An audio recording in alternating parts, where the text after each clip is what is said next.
Hello students, in continuity of chapter number 18, body fluids and circulation. In this lecture, we are going to study about ECG and double circulation in human. Let's start with ECG first.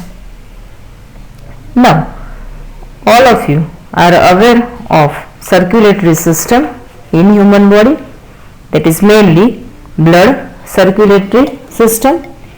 How does it take place? And you also know about cardiac cycle.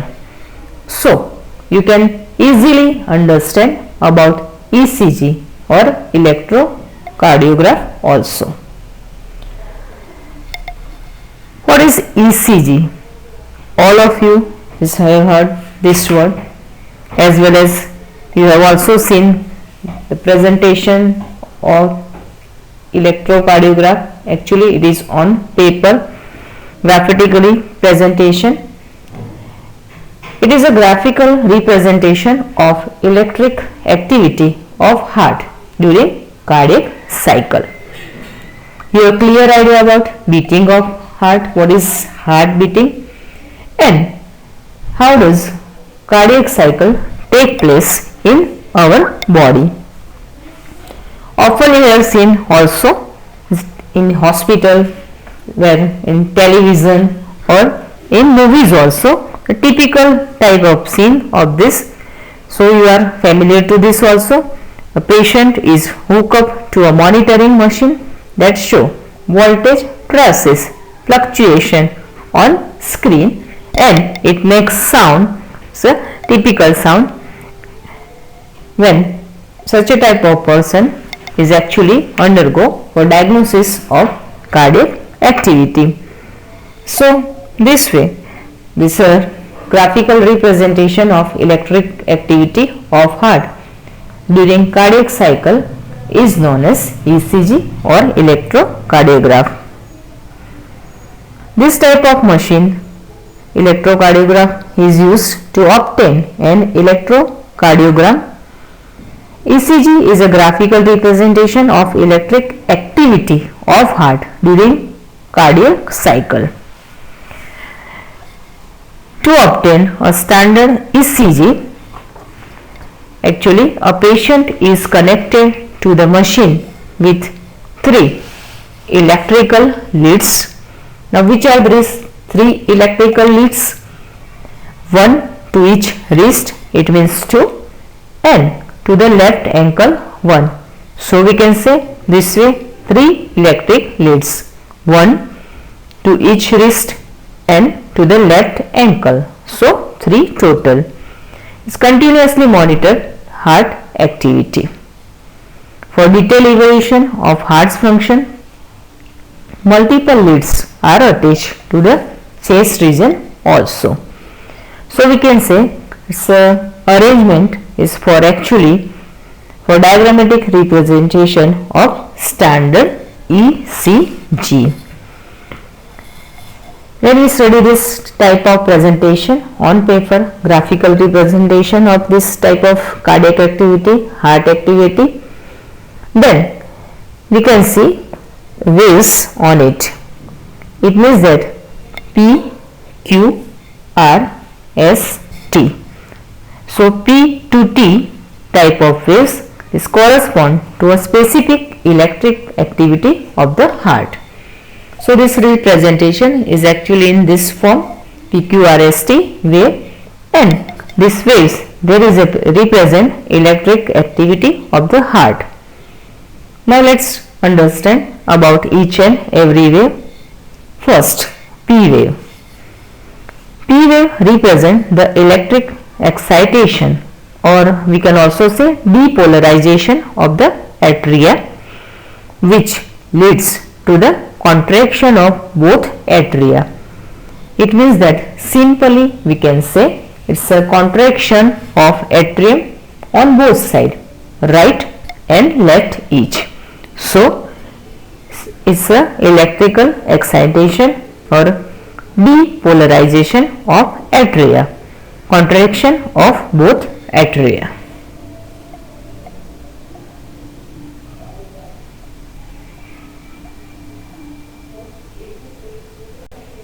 Next is QRS wave, or it's a complex QRS complex. This complex represents the depolarization of the ventricles, which initiate the ventricular contraction. Contraction starts shortly after Q and marks the beginning of the systole. So, after P wave, this QRS complex or QRS waves, they represent the depolarization of the ventricle, which initiate the ventricular contraction. The contraction starts shortly after Q and marks the beginning of the systole. Last one, that is T wave. T wave represent the return of the ventricles from excited to normal state. It means that it was undergone depolarization. Now it's time for repolarization. End of the T wave marks the end of systole. So, T wave represent the return of the ventricles from excited to normal state. It means that it's a one type of repolarization. End of the T wave marks the end of systole. So we can say, by counting the number of QRS complexes that occur in a given time period, one can determine the heartbeat rate of an individual.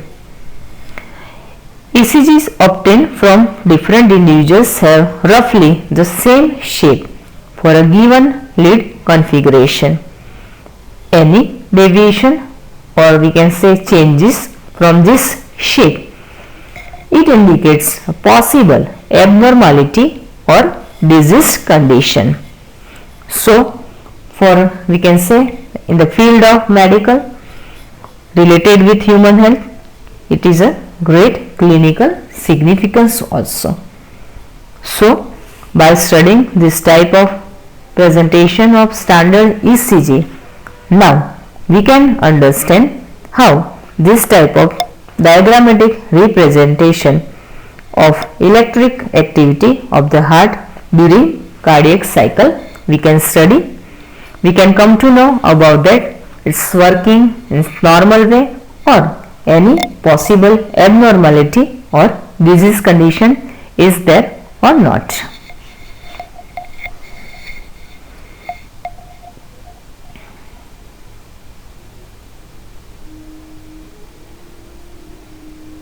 In this figure, we can see diagrammatic presentation of a standard ECG. Why it is known as standard ECG? Because generally it is seen in normal healthy person, this type of shape of ECG. As we know now very well about each and every wave or complex, and what does it mean? It suggests which type of cardiac activity. P wave you can see here, initial, beginning, then QRS waves, or we can also say QRS complex, and at the end T wave representation is there.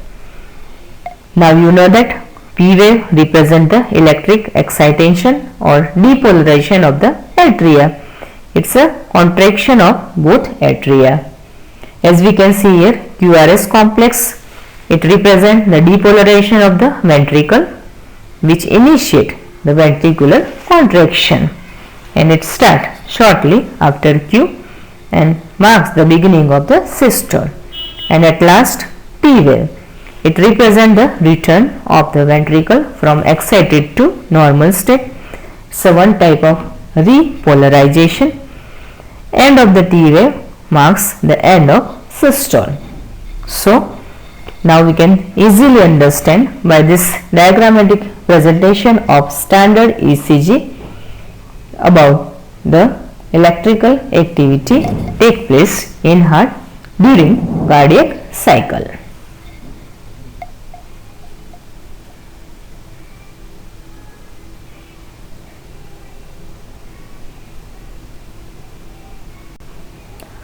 double circulation, where higher organisms, well-developed organism, and as being human being, we show double circulation of blood in our body. While it is known as double circulation, here flow of same blood should twice take place through the heart, once in oxygenated form and another that is deoxygenated form, and that's why it is called as double circulation. So deoxygenated blood enters the heart, then it undergoes oxygenation process, and again it is circulated throughout the body, and it is known as double circulation. Blood flow strictly by a fixed route through blood vessel. Blood vessels means arteries and veins. Basically, each artery and vein consists of 3 layers. If you study internal structure by taking section, its anatomy shows 3 layers. First, inner lining, or it is of squamous endothelium, tunica intima. Second, middle layer of smooth muscle and elastic fibers, it's tunica media. And third, external layer of fibrous connective tissue with collagen fibers, this tunica externa. Tunica media is comparatively thin in the vein. So now we can understand that blood vessels is having 3 layers. Inner one tunica intima, middle one tunica media, and the external is tunica externa. Now in human body, there are 2 type of circulation pathways observed. For our convenience of study, it's a systematic and pulmonary circulation of blood.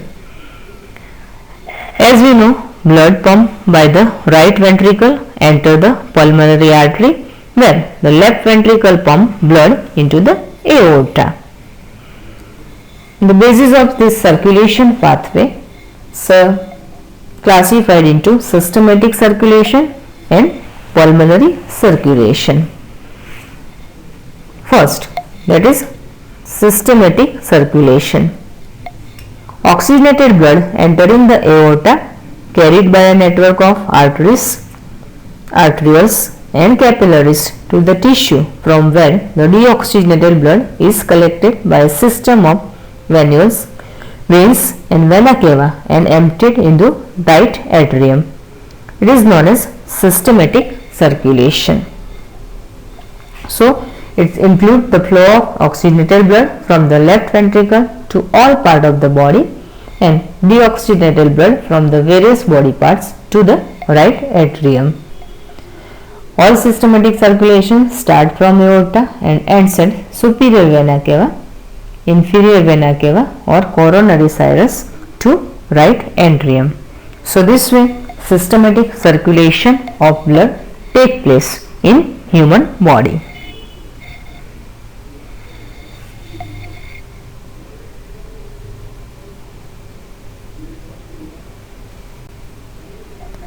Systematic circulation. Now, which are significance of this type of circulation? Systematic circulation provides oxygen, nutrients and other important substances to the tissues and take CO2 and other harmful substances away for removal. So this way it provides important substances, oxygen, nutrients to the tissues, and it removes carbon dioxide and other harmful substances away to for removal process. Now second type of circulation, that is pulmonary circulation. When we use the word pulmonary, it means that it is related with lungs. Deoxygenated blood pumped into the pulmonary artery is passed onto the lungs, both side right and left, from where the oxygenated blood is carried by the pulmonary veins into the left atrium. This pathway is constitute the pulmonary circulation, because here lungs they are involved in circulation of blood, where deoxygenated blood pass through lungs both side, right and left, and when it return, this flow of blood return, it is a oxygenated blood because it pass through lungs and oxygenation process take place from the lungs, and this way it's a pulmonary circulation. Two pulmonary veins from each lung transport the oxygenated blood to the left atrium. Double circulation prevents the mixing of oxygenated and deoxygenated blood. So that's why in our body, in human body, this type of system is important, because here no mixing of oxygenated and deoxygenated blood take place. Unique vascular connection exists between the digestive tract and liver is called hepatic portal system.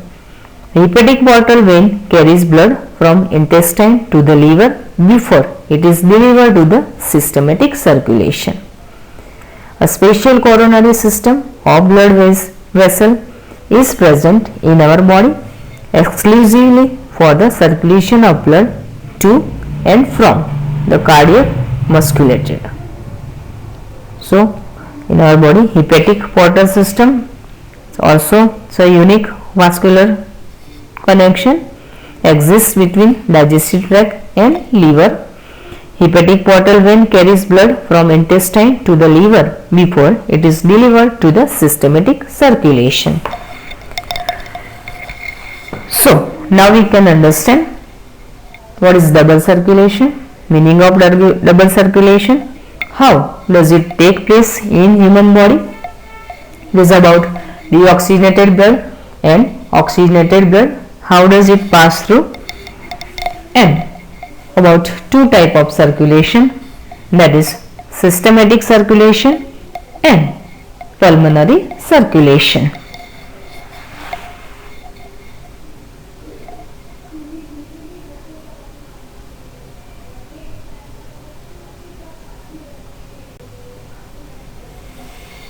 Now let's understand schematic plan of blood circulation in human. In this figure you can see the entire pathway, organs or veins involved, blood vessels involved during this, as well as you can see the anatomy or internal structure of vein, artery and capillary also. Let's understand first anatomy of vein. Here you can see in the sectional view of vein, you can see the different layers, 3 layers as we discussed here also. So made up of smooth muscles, and in center its cavity, so lumen is observed. Same way in artery also this type of similar structure is observed. Here also so smooth muscles and lumen you can see. Blood capillary is also exists this type of anatomy. So it's about the anatomy or internal structure of blood vessels. Now in the main diagram we can see circulation of blood, both type, oxygenated and deoxygenated. Now can you see here two type of colors are used for direction of blood flow, blue color and red color. What does it mean? Here red color suggests it's a circulation of oxygenated blood. When it passes through lungs, it become oxygenated and further circulation take place. It is given in red color presentation. Another side it's a blue color. What does it suggest? It's a circulation of deoxygenated blood in human body. So both type of circulation you can see here. So one side deoxygenated blood, and another side, that is circulation of oxygenated blood. Here you can see the 4 chamber of heart, 2 atria, right and left, and 2 ventricles, right and left. So 4 chamber heart is there. Now when deoxygenated blood, it is emptied into right auricle, is passed through right ventricle, then it enters the lung both side through pulmonary artery, right and left lungs. Here it becomes oxygenated. So deoxygenated blood, now it becomes oxygenated and emptied into left atria. From left atria it passes through left ventricle, and from left ventricle further circulation of this oxygenated blood take place through aorta, and it is circulated throughout the body. So now clearly we can understand now exactly what is double circulation. Both pathway we can understand here also, that is systematic circulation and pulmonary circulation, as well as now we can clearly understand that about circulation of deoxygenated blood as well as circulation of oxygenated blood in human. So it's about schematic plan of blood circulation in human body.